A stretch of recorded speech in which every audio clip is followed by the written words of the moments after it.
guys, we're going to talk about relationships. And the thing that actually inspired this, I wasn't planning on doing it, is that couple right over there. I don't know if you can see that. Walking right over here. They were walking holding hands. It was very cute. It was very adorable. And now, oh, look at that.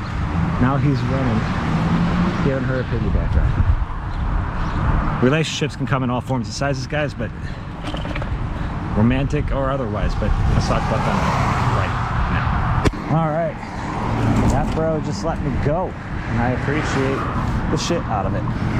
Anyways, relationships, guys. Oh, at some point you're gonna find yourself in one.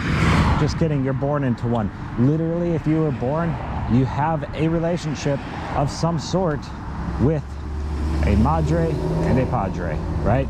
It's what it is. I mean, even if you never knew them, there's a biological relationship there, right? But we all are in a relationship of some sort, whether that's a romantic relationship, which many of us will find ourselves in one, a business relationship, a friendship, a co-working relationship, a student-peer relationship, an acquaintance relationship. I mean, shit, you're in a relationship with people in basically every interaction that you have.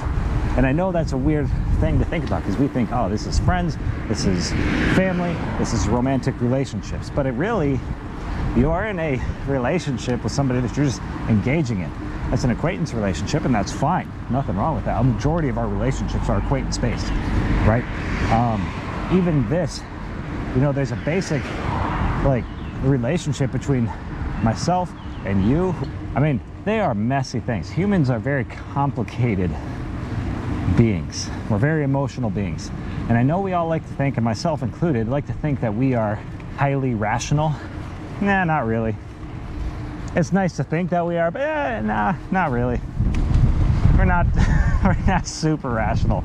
We can make a genuine effort to step back and acknowledge our emotions and acknowledge, and this actually comes from the work of Robert Greene. I mean, there's a lot of psychology behind this, but Robert Greene, who I've talked about in a previous episode of the bike show, I don't know what to call this. We are very emotional creatures, and it does take genuine effort and genuine work, stepping back and analyzing our emotions rather than let them dictate us entirely. I like your dog. Thank you. I'll pass right in the middle. Sorry, guys. I like your dog, by the way. There's a philosopher that says, oh, who was it? Socrates? Yeah, I don't know if it's Socrates. There's a philosopher that said, life is very simple, but humans insist on making it complicated. And I kind of see what they're talking about with that, but I don't really agree with it. Think about it. We're emotional creatures. We have issues. It's very complicated. Sometimes the best thing for us isn't the best thing for our spouse or our friends or our family. And sometimes the best things for our family isn't exactly what we wanted or the best thing for us. And that's where it can get really messy. I like your dog. I mean, I studied interpersonal relationships in college. I mean, that's what I essentially got my degree in, was interpersonal communication, which is basically relationships. Who would have thought that communication was important in relationships, right? So I got a useless college degree. Professionally speaking. Personally speaking, it's been incredibly useful. But it's also put me in a weird spot now with relationships where, on one hand, I view them emotionally. You know, I'm in a relationship. Any relationship I'm in, obviously emotions are there, and I view it from that perspective. And I believe things because of that because of that viewpoint. But at the same time, I also view them very analytically and very cold. That has its pros and cons. I mean, you ask Brooke, she'll tell you. Sometimes it's great that I'm like that. And other times she'll say, I hate that you're like that. You know, it depends. You know, when people say, oh, I'll never leave this person. I could never leave them. And it's like, hey, you might want to, though. If your ratio of positive to negative experiences in a relationship isn't around 1 in 11, then chances are you won't have a happy relationship. I mean, you'll probably leave you. I mean, obviously there's some extenuating circumstances there. 80-something% of the time, you're gonna leave. And same thing, the opposite, right? If you have too many positive experiences, and this is a weird one, too many positive experiences in relation to negative. And when I say negative, I don't mean like a fist fight or like cheating or anything, right? I don't mean But I mean, tension, a debate, argument, a disagreement, whatever it may be, go too high on that, and all of a sudden you feel like you're kind of taking advantage of the other person, and that you're benefiting from that relationship more than what they are, and you kind of feel guilty, and that can lead you to leave too. Or, you know, the very basic, I mean, it's so simple that when you say it, it sounds stupid. It really does, but it's 4 categories, like a little chart, you know, different quadrants of, you know, your happiness level, high and low. So your happiness level, high and low, and whether or not you think you don't think you can do better than your current relationship. And over here, that you can do better than your current relationship. Your actions are almost guaranteed depending on where you fall. Also, your overall happiness level. And again, it's so simple. It's so basic. It's so stupid. If you are very happy and you don't think you can do better, you're going to be extremely happy and you're going to stay in your relationship. If you are not happy, but you don't feel like you can do any better, you'll be unhappy, but you won't leave that relationship because, again, you don't think that you can do better. Over here, if you're unhappy and you think you can do better, you leave. If you're not happy in your relationship, think you can do better, so you end up leaving that relationship. And if you're up here and you're happy and you think that you can do better, then you're actually in a very interesting spot. You're very happy with this person, but you think you could be happier. You might stay, but you also might leave. It depends. I'm not a person who personally believes that there's only one person for each of us and soulmates. I don't believe in that. I'm not saying that there aren't certain people that you're just connected with, that it's like perfect. I'm not saying that at all. I'm just saying that I think that we can be happy with multiple people. And Brooke feels the same way. That hasn't caused any issues because I do know some couples, one of them believes the same thing, you know, like, oh, we could be happy with multiple people, wherein the other person in the relationship does not believe that. And they think that it is one and done and that's it. Like, this is soulmates.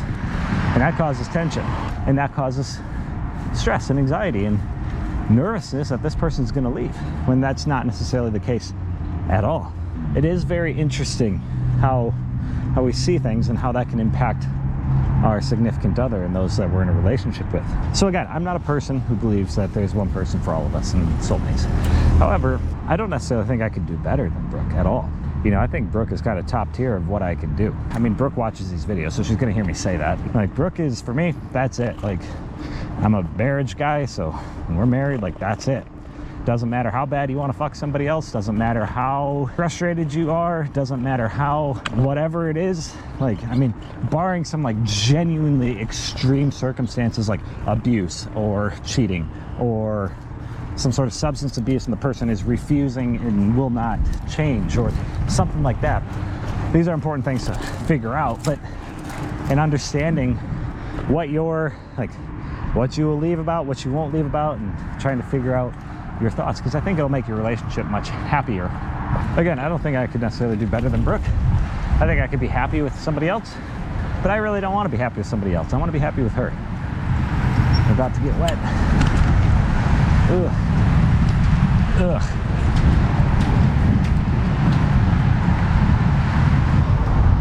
All right, we're gonna ride down here.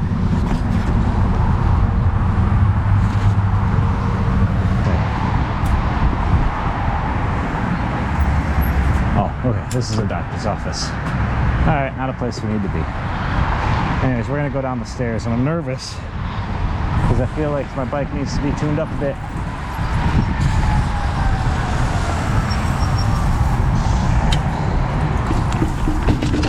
Okay, there we go. I heard a siren that made me nervous. I was like, uh-oh, oops. Is that for me? Could be. So what we're gonna do is we're gonna grab a bag and we're gonna get out of here. So I hear sirens and I don't know if that's for us or not. And I don't want our simple mountain biking trip and chat about relationships to turn into a getting in trouble. I mean, how much trouble would I really get in? I don't actually know. Probably not a ton, to be honest with you. Probably just get a talking to and get kicked out, which isn't a big deal, but alright, if I was an ambulance anyways, it wasn't even a cop.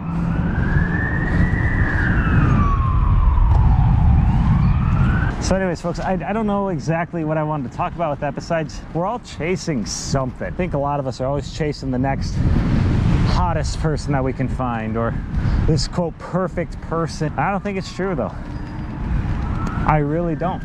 I think a better solution is to know what you're attracted to and what you're not, and what are your, like, you figure out your needs, your wants, your prefer nots, and your deal breakers. What are my absolute musts in a relationship? What do I want but could live without?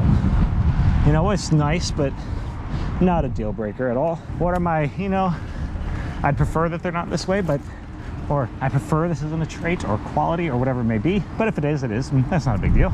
Okay, now, what are my absolute deal breakers? Like, you hit those points, like, oh, maybe this person's more attractive, maybe, or maybe, just maybe, it's novel, they're new, there's something different, and they're not what you're used to seeing every day. So all of a sudden you're like, oh, this person's better. Nah, not really. Chances are, actually, no. You know what the best way to kill a crush is? I mean, not like literally kill your crush, but like if you have a crush on somebody and you're in a relationship and you're like, oh no, I got this crush on somebody that so often we mistake for, oh no, I'm in love with somebody else. No, you're not, you just got a crush. Crushes happen, they're fine. Best way to get over it, just get to know the person. The better you get to know the person, chances are the less you're gonna like them, not be interested in them. See how much better your current relationship is than it would be if it was with them. So anyways, folks, I don't think I actually talked about what I initially intended to talk about. But folks, I encourage all of you to think about that and maybe take some of that knowledge and, you know, see how it can improve your relationships or finding somebody who's right for you. Anyways, folks, that's all I got for today. Again, I hope that something in that relationships that we talked about hopefully helps you in yours in some way, shape, or form. Anyways, thank you so much for taking the time to listen. As always, I really appreciate every view, every like, every comment, everything. I mean, even if one person watches, man, can't thank you enough. I hope all of you have an excellent day.